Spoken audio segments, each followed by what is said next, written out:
श्री रामचरित मानस महाकाव्य आप लोगों के बीच में देखिए सामने व्यासपीठ पर रखा हुआ है।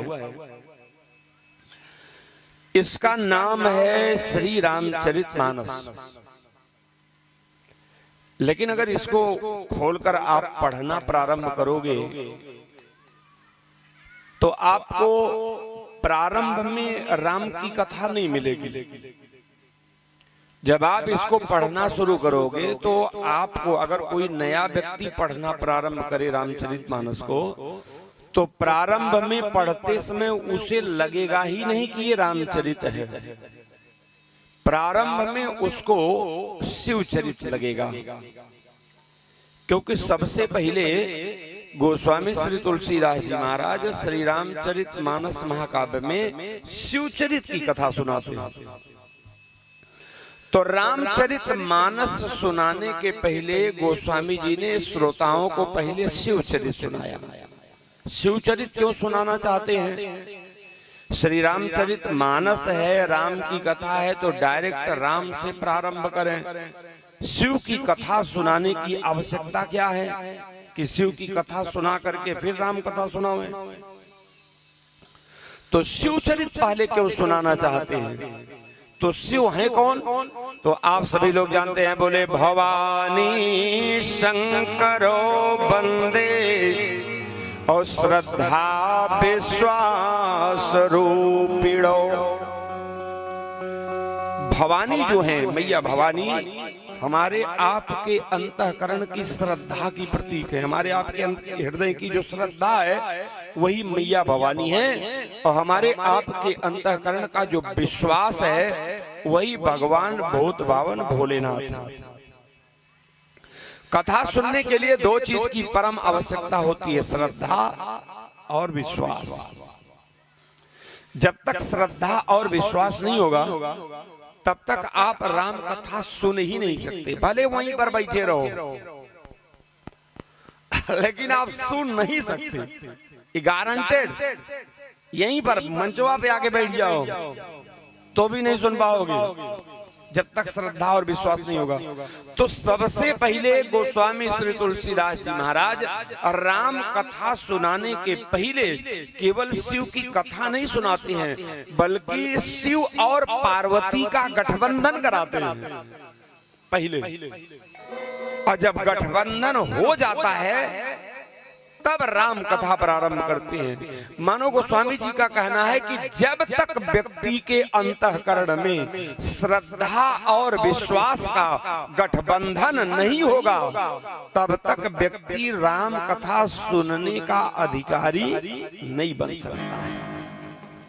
पहले श्रद्धा और विश्वास का अंतःकरण में गठबंधन कराना पड़ेगा।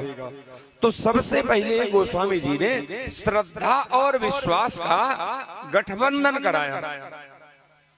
उसके पश्चात तब राम कथा प्रारंभ करते हैं। तो श्रद्धा है मैया भवानी और विश्वास है कौन?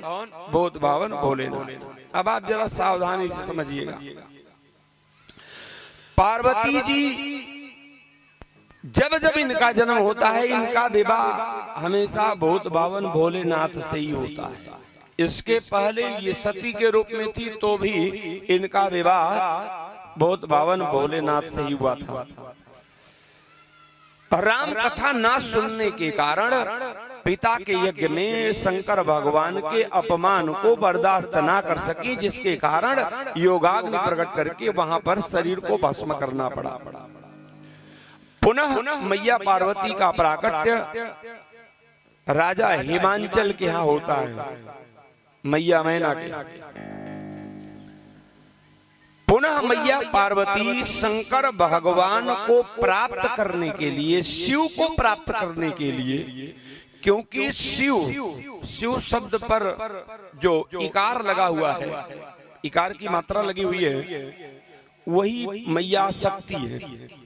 अगर उस शक्ति को निकाल लिया जाए तो महाकाल का देवता शिव भी केवल 100 रह जाएगा। तो मैया पार्वती का जब प्राकट होता तो मैया पार्वती ने घोर तपस्या किया शंकर भगवान को प्राप्त करने के लिए। पहले के लोग क्या करते थे, वर और कन्या माने कन्या सुंदर वर को प्राप्त करने के लिए तपस्या करती थी, पूजन करती थी, और वर भी सुंदरी कन्या को प्राप्त करने के लिए, कोकिल बहनी पत्नी को प्राप्त करने के लिए, गजगामिनी पत्नी को प्राप्त करने के लिए, चंद्रमुखी पत्नी को प्राप्त करने के लिए, और बिना बताए मन की बात समझ जाने वाली पत्नी को प्राप्त करने के लिए पहले लोग मंत्र का जाप करते थे। राम जी ने भी मंत्र का जाप किया था, तब राम जी को सीता जी मिली, और सीता जी ने गिरजा जी का पूजन किया था, तब सीता जी को राम जी मिली। इधर मैया भवानी, मैया पार्वती भी पूजन कर रही हैं, तपस्या कर रही हैं, व्रत कर रही हैं, उपवास कर रही हैं, और साधारण व्रत नहीं कर रही हैं, बहुत कठोर व्रत कर रही हैं। किसको प्राप्त करने के लिए? कहा भगवान भूत भावन भोलेनाथ को पति के रूप में प्राप्त करने के लिए। तो आप लोग जानते हैं आज थोड़ा सा सिस्टम चेंज हो गया है। आज अगर बेटी के लिए वर खोजना होता है तो आज कौन खोजता है? कहा पिता जाता है, चाचा जाता है, भाई लोग जाते हैं, या और रिश्तेदारी में कुछ लोगों को लेकर के जाया जाता है। आज का ये सिस्टम है, लेकिन पहले का ये सिस्टम नहीं था।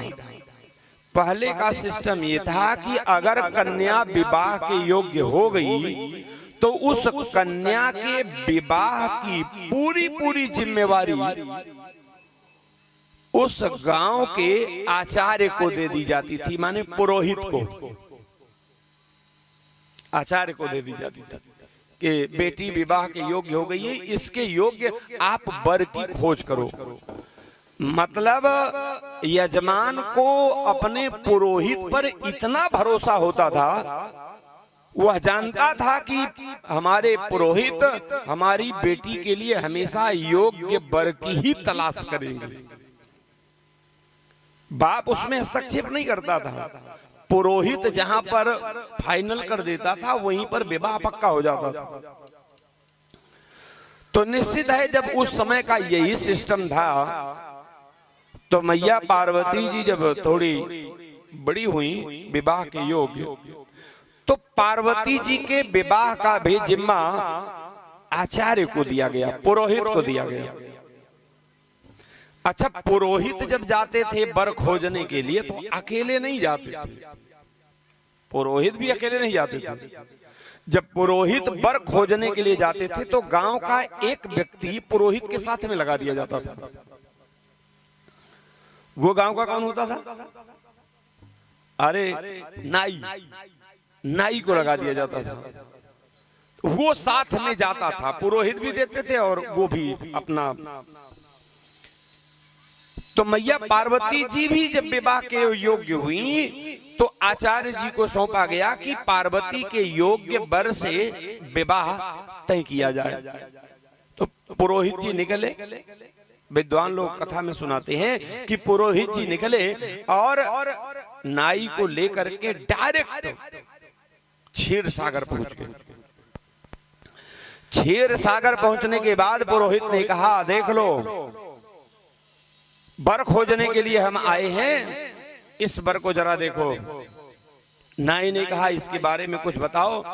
अरे बोले, इसके बारे में बताना क्या है, पहले इसको देख लो, अपने आप पता चल जाएगा इसका पावर क्या है।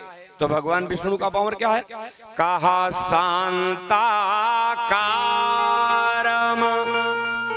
अभोजग शयनम पद्मनाभम सुरेशम। शांताकारम, शांत होके लेटे हुए। तो शांत होके लेटना ये बहुत बड़ा गुण थोड़े है। कहा गुण क्यों है यहाँ पर? कहा भोजग शयनम, शेष के ऊपर लेटे हुए हैं, उसके बाद भी शांताकारम लेटे हैं। सांप के ऊपर लेटे हैं, उसके बाद भी शांताकारम लेटे हैं। विशेषता ये है। अच्छा, ईमानदारी से बताइए, जिस बेड पर आप सोते हो उसी बेड पर एक काला नाग आकर के बैठ करके 5 मिनट तक फुफकार मार दे, अब 20 मिनट बाद आपको भेज दिया जाए कि जाओ उसी पर सो जाओ, तो रात भर शांताकारम सोओगे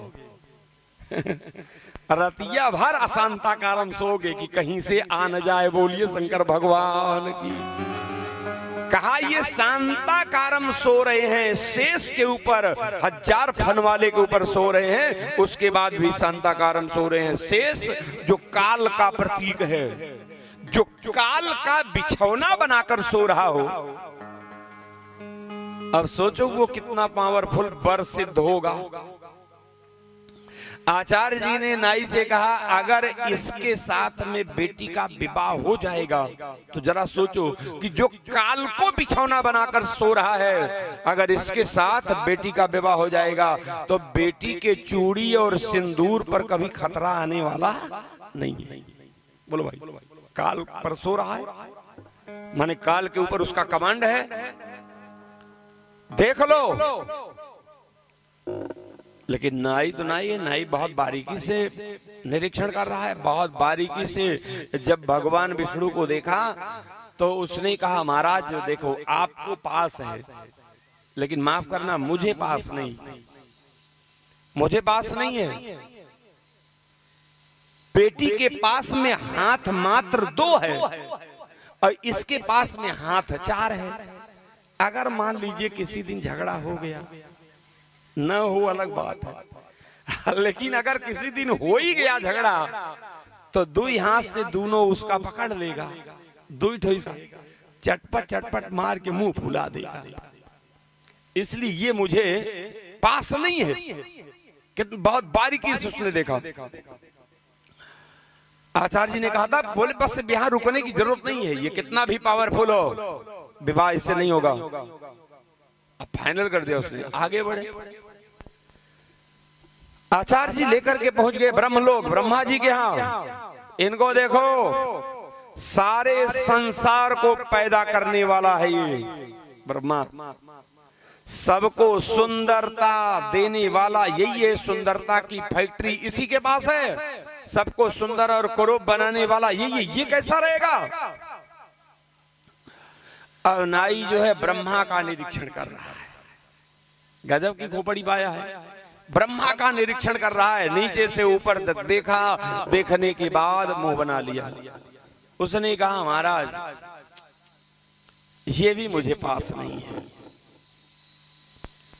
आचार्य जी ने कहा इसमें क्या कमी है? नाऊ ने कहा महाराज इसमें भी बहुत बारीक कमी है, आप पकड़ नहीं पा रहे हो। कहा इसमें क्या कमी है? ये सारे संसार को पैदा करने वाला है, ये जो लिख देता है विधाता, जो लिख देता है वही पूरे जीवन भर घटता रहता है। कोई थोड़ा सा भी इधर उधर नहीं कर सकता, तिल भर इधर उधर कोई नहीं कर सकता उसमें परिवर्तन। ये साधारण नहीं है, बहुत पावरफुल है। नाऊ ने कहा महाराज बहुत अच्छी बात है, बहुत पावरफुल है, सारी बातें हैं, सब अच्छा ही है, लेकिन एक बहुत बड़ी कमी है, आप पकड़ नहीं पा रहे हो ब्रह्मा जी में। कहा क्या कमी है? नाऊ ने कहा महाराज इसमें कमी ये है कि हमारी बेटी के पास में मुंह है 1 और इसके पास में मुंह है 4। अगर मान लीजिए किसी दिन झगड़ा हो ही गया लड़की से, तो जब तक बेटी एक बात बोलेगी तब तक ही 4 मुंह से 4 बात बोलेगा। बोलिए बजरंग बली की। इसलिए ये तो मुझे बिल्कुल पास नहीं।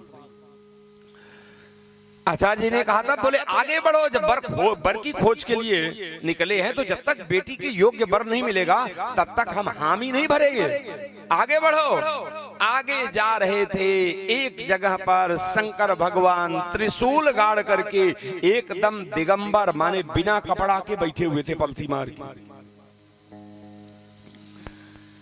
आचार्य जी ने कहा ना इनको देखो ध्यान से, ये कैसा रहेगा शंकर जी के लिए। तो नाउ शंकर भगवान को नीचे से ऊपर तक निरीक्षण कर रहा है, काशी विश्वनाथ का निरीक्षण कर रहा है। नीचे से ऊपर तक निरीक्षण करने के बाद नाउ ने कहा महाराज माफ करना, वो लोग भले मुझे पास नहीं हुए, लेकिन ये मुझे 100% पास है। बोलिए बजरंग बली की।